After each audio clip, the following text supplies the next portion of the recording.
That was kind of one of the first things that the board said is, we need waivers. You're going to have to sign a waiver. Making a bold move to make up a cut in federal funding. I found out why supporters of a nonprofit that helps local domestic violence and sexual assault survivors are on their way out west to climb the tallest mountain in Colorado. It's the SafeNet Summit, and it's on her mind. The last 3 years, there's been drastic cuts, and then they said this year anticipate over a 40% cut. She's always thinking outside the box. And within about an hour, I was like, I think we're going to climb a mountain. So Jody was like, hey, you want to climb a mountain?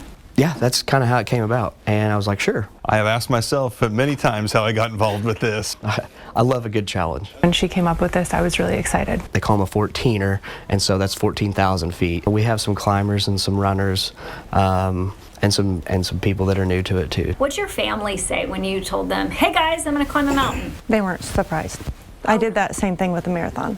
I didn't even own a pair of tennis shoes. I have done a 14er before when I was younger and in much better shape. So I think that it's almost worse because I kind of know what is in store for me. My dad's doing it with us, and we haven't done a 14er since I was a kid. It's hard. I mean, you can't breathe. You know, every step is a challenge. I think it's one of those things that we're just going to show up and we'll get through it as a team. It's going to be a better part of a day, but I don't know how long it's going to be all the way up and all the way back. I've been doing a lot to prepare. I've been doing a lot of cardio. I ride my Peloton multiple times a week. I've been doing a stair stepper. I have been hiking.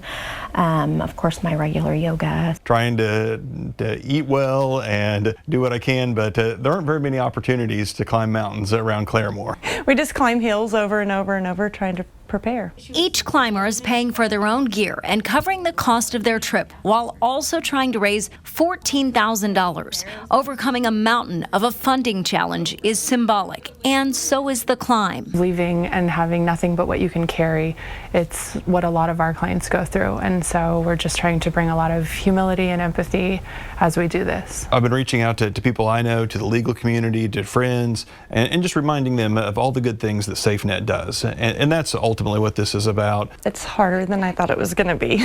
You know, it is humbling to have to ask people, but I think it's for such a good organization.